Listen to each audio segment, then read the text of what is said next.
ela engatinhou com 8 meses, 6 meses, 8 meses, assim, Seguindo... sabe? Seguindo o processo. Andou com um ano e um mês, assim, 1 ano e 2 meses. Só que daí chegou uma parte, assim, eu acho que lá aquele período ali de 1 ano, 2, que ela começou a dar uma parada. Eu vi assim, que o desenvolvimento dela não ia. Só que eu falei assim, não, cada criança é de um jeito. Mas eu sempre lembrava que tinha alguma coisa que não estava... Não... Fica com aquele pensamento que as pessoas também dizem que cada criança tem seu tempo. Tem seu tempo. E eu estava respeitando o tempo dela. E então eu vi assim que tipo, coisas que era simples de fazer, ela não estava fazendo, como falar, balbuciar palavras. Ela girava muito em torno da mesa. Eu corria em torno da mesa. Fazia quase meia hora, sabe? Era a alegria dela. Então, não, mas é normal, né? Ela é a única neta da família do meu marido, né? Ela é primeira e única, né?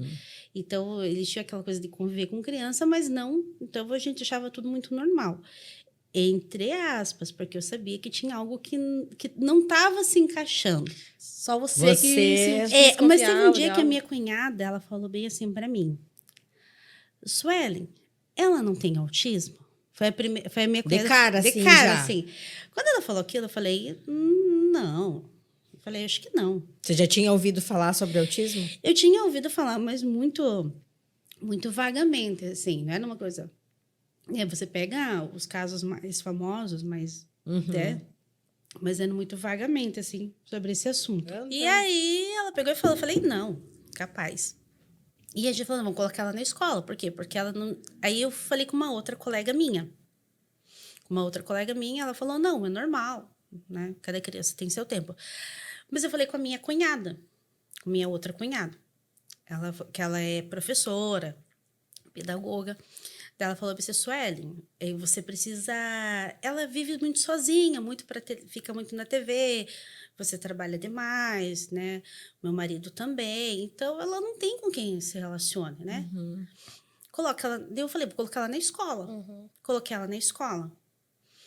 E aí, a escola teve período de pandemia, tudo. A escola parou, ela fazia as atividades. Mas aí, eu já comecei a perceber certa dificuldade. Isso ela estava com 2 anos e pouquinho já, tá? Então, eu já tinha... Né? Aí, eu levei ela na fono. Falei com o pediatra dela, levei ela na fono. Ela não estava falando? Não estava falando. Levei ela... perdão, vou corrigir a informação. Não levei ela na fono. Eu fui na fono porque era época de pandemia. Quando eu fui nessa fono, eu saí muito arrasada, porque parecia que eu era a pior mãe do mundo. Porque ela falou que eu não me estimulava, porque você conta, né? Como é que é a tua rotina. E no contar a minha rotina, ela falou, não, quem não estimula ela é você. Você que não tem tempo para ela, você quer sair de lá me sentindo a pior mãe do mundo. Falei, gente, minha filha, né? Falei, vou colocar ela na escola. Já que eu não consigo resolver o problema dela, a escola resolve. Na verdade. Né? Você não é uma alternativa, né? É verdade, porque eu não podia sair do serviço. Já tem uma vida muito corrida. Já tem uma vida... Né? Como é que eu vou ficar ali sentada com ela, assistindo, né? Brincando? Não tinha esse tempo. Então, eu coloquei ela na escola. E aí, quando ela entrou no período escolar, que com 3 aninhos, que ela começou a ter apresentar realmente os sintomas. Muito, muito mais aflorado. Por quê? Porque dela começou a ser confrontada, ela não sabia lidar com os conflitos.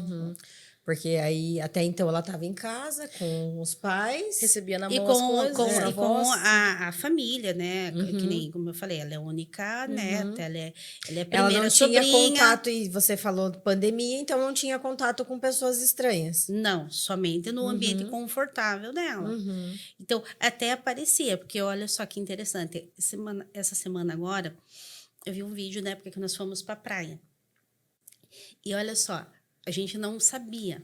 Quando você começa a se aprofundar, você começa a perceber. Ela já apresentava... Estereotipia. E a gente não percebia. Nem percebia.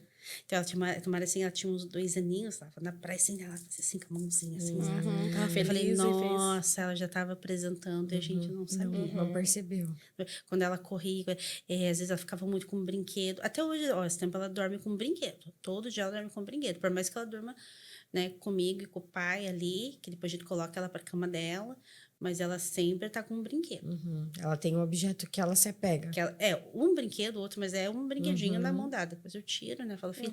Às vezes eu falo, filha, não dá, né? Esse brinquedo vai acabar machucando a mãe, vai machucar o pai. Esse brinquedo não dá. Ou você pega outro, deixa aqui do lado. Daí, às vezes ela quer pegar outro, às vezes ela fala, não, mãe, deixa aqui do lado. Eu falei, então eu vou deixar aqui do lado.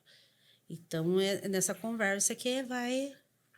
Daí você foi vendo os vídeos, você observou que tinha... Daí já tinha, só que a gente não tinha aquele conhecimento, né? Tudo foi muito vago. Tanto é que quando eu recebi o diagnóstico, quando a escola me confrontou, né, a respeito da Alice, eu falei, não, né? Quando a minha cunhada falou, eu falei, não pode. Por Você quê? foi negando aos poucos. Na verdade, não é que eu fui negando, porque você tem um conhecimento Você não tinha vago. conhecimento. Você não tem conhecimento. A realidade só bate na porta quando você se aprofunda, quando a realidade bate na tua porta. Conhecimento. Aí eu falo, não, tem duas opções, ou eu aceito.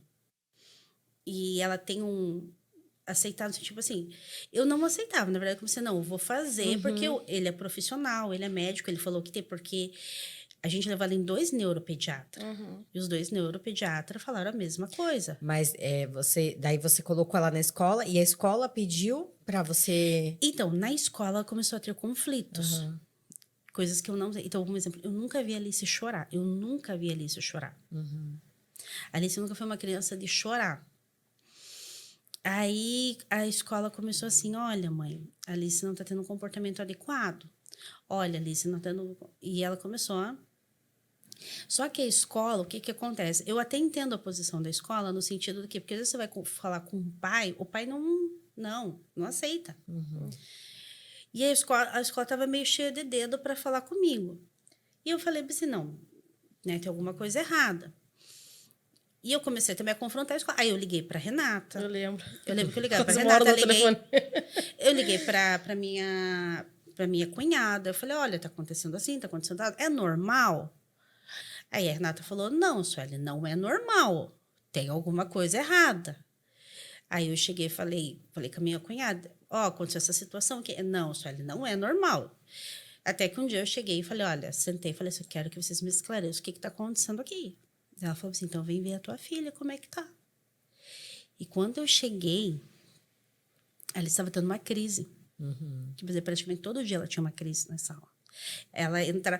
O que acontece? A Alice, ela não tem problema se eu deixar... Agora sim, mas antes se eu deixasse ela aqui e saísse, ela ficava, porque ela não sentia falta.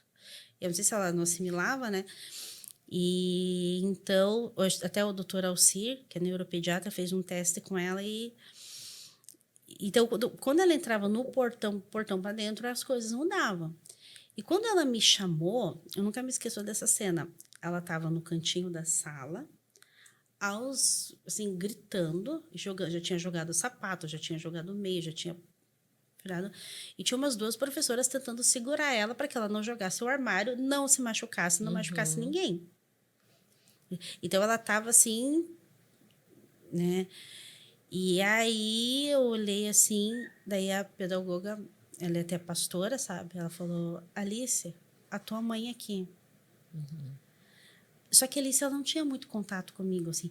Como é que eu falei assim? A Alice não tinha aquela coisa de mãe e filha. Ela, parece que ela não me reconhecia como mãe. É o pai, né? Era o pai, a avó e depois eu. Eu era sempre para sanar as necessidades dela. Tipo, comer, dormir. Dormir, ela sempre dormiu comigo no meu braço. Então, ela não... Quando ela me viu, falou, tua mãe tá aqui. Eu falei, Alice, a mãe tá aqui. Ela veio correndo, chorando, ela grudou no meu pescoço, ela chorou. Sabe aquele choro de desespero, de dor, de tudo? Eu nunca vi ela daquele jeito. Aí, naquele dia, minha vontade era de levar ela embora. Aí, eu abracei ela, eu falei, você vai ficar. Ai, que dor, né? Por quê? Porque eu falei aquele dia, eu falei assim, não, tem alguma coisa errada. Só que seja certo, seja errado, eu nunca vou poder estar do lado dela toda hora. E ela vai precisar enfrentar as coisas sozinha. Entendeu? E aí eu falei, daí eu acalmei ela tudo, distraí ela, falei, agora você vai ficar. E eu fui conversar com a pedagoga. Eu falei, desde quando acontece isso? Dela, Sueli, desde quando ela entrou. E eles nunca tinham falado. Daí eu falei, você tá, e a situação de... Ela falou, não, era isso. Só que, né, a gente, quando a gente ia chegar e abordar... Eles tinham medo de chegar. Mas eu disse, olha, é o seguinte, né, você nunca ouviu falar do assunto. Ah, então, teu filho é autista. Mas Olha, porque, né? Foi o que a outra mãe falou aquele dia, né? Teu filho é autista. comigo também aconteceu assim, né? Tipo, eu via que ele tinha... tava diferente, igual você falou, até um período tava se desenvolvendo. E daí parou, começou a fazer coisas que a gente via que não era, né, típicas. Só que a gente meio que fica assim, né? Será que, igual você falou, não tinha conhecimento, né? E aí daí, tipo, as pessoas vão falando meio que Entre linhas, entre linhas. entre linhas. Vai mandando um negocinho aqui, olha, vê esse aqui, não é igual que ele tá fazendo. E aí eu comecei também a procurar, e daí que, né,